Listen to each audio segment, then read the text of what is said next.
नमस्कार. सगळ्यात पहिलं तुम्हाला आणि तुमच्या परिवाराला रक्षाबंधनाच्या खूप खूप खूप शुभेच्छा. रक्षाबंधन म्हटलं की तोंड गोड करायला पेढा तर हवाच. हा पेढा शक्यतो सगळेच विकत घेऊन येतात हलवयाकडनं.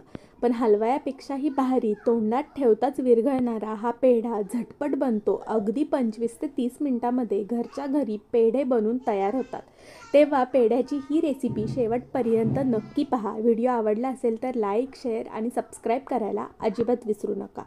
साहित्य बघूयात. त्यासाठी 1 वाटी आपण मिल्क पावडर घेतली आहे, पाऊण वाटी पिठी साखर, अर्धा पेला दूध, त्यातलंच काही दूध कोमट करून त्यामध्ये एक अर्धा तास अगोदर केशराच्या काड्या भिजवल्यात. आता थोडंसं तूप लागणार आहे, 1-2 चमचे, आणि गार्निशिंगसाठी पिस्ता आणि केशर.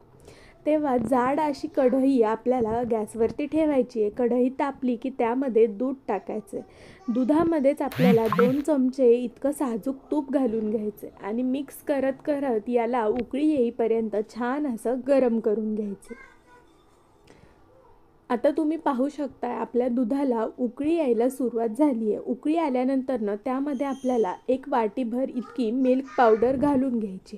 आता गाठी यातल्या मोडेपर्यंत आपल्याला हे छान असं ढवळून घ्यायचं. सतत हलवत राहायचे जेणेकरून खाली चिटकू नये. आणि या पद्धतीनं झालं की आता यामध्ये आपल्याला केशराचं दूध घालून घ्यायचं. मिश्रण पातळ वाटत असेल तरी काहीच हरकत नाही, सतत ढवळत राहा. अगदी अचूक असे हे पेढे बनतात. अजिबात बिघडण्याची काहीच काळजी करू नका. सतत ढवळत राहायचं आहे आणि आपल्याला एक 4 ते 5 मिनटं आपल्याला मंद गॅसवरती हे असंच मिक्स करत राहायचं आहे. फक्त आपल्याला हे सतत हलवत राहायचं आहे जेणेकरून खाली तळाला हे चिकटणार नाही. आता तुम्ही पाहू शकता एक 2-3 मिनिटानंतरच हे मिश्रण असं जाडसर व्हायला लागलं आहे आणि हलवताना थोडासा त्रास होतो आहे. आता यामध्ये आपल्याला पिठी साखर घालून घ्यायची. आता पिठी साखर घातल्यानंतर साखरेला गरम जशी होईल तसं तसं वाफ लागते आणि त्याची पाणी व्हायला चालू होतं. त्यामुळं घट्ट झालेलं आपलं मिश्रण पुन्हा पातळ व्हायला लागतं, पण काहीच हरकत नाही. पुन्हा एक 3 ते 4 मिनिटामध्ये हे मिश्रण पुन्हा छान असं घट्टसर होतं. सतत या पद्धतीनं आपल्याला मिश्रण ढवळत राहायचे.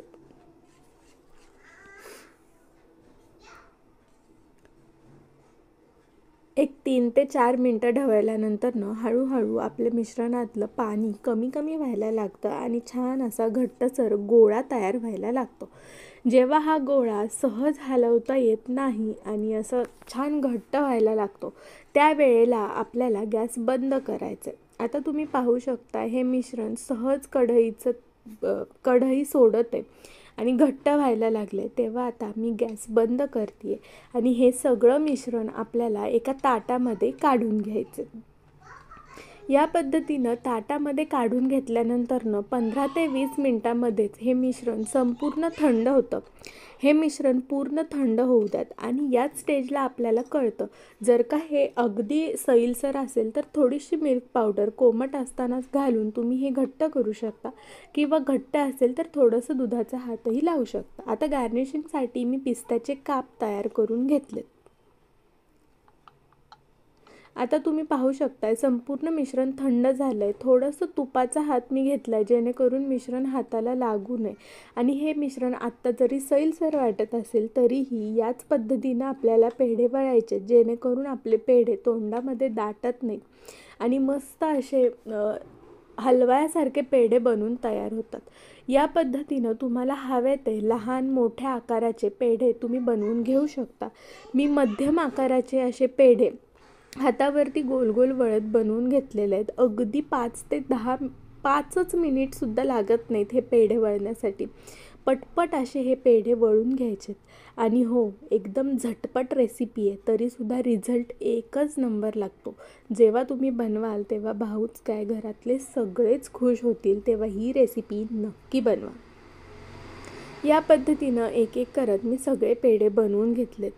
मिल्क पावडर आपण 1 वाटी वापरलेली, त्यामध्ये बरेचसे पेढे आपल्याला बनवून तयार झालेत. सगळे पेढे मी या पद्धतीनं एका ताटामध्ये काढून घेते जेणेकरून आपल्याला त्याला छान असं गार्निशिंग करता येईल. आत्ता तुम्ही पाहताय तर आपले पेढे छान असे गोल मटोल तयार झालेले आहेत. सगळे पेढे ठेवून घ्यायचे.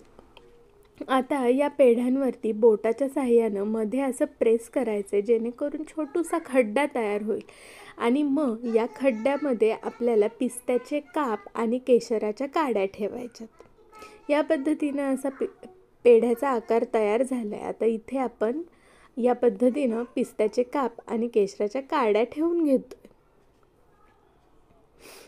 तर या पद्धतीनं आपले पेढे बनून तयार झालेले आहेत.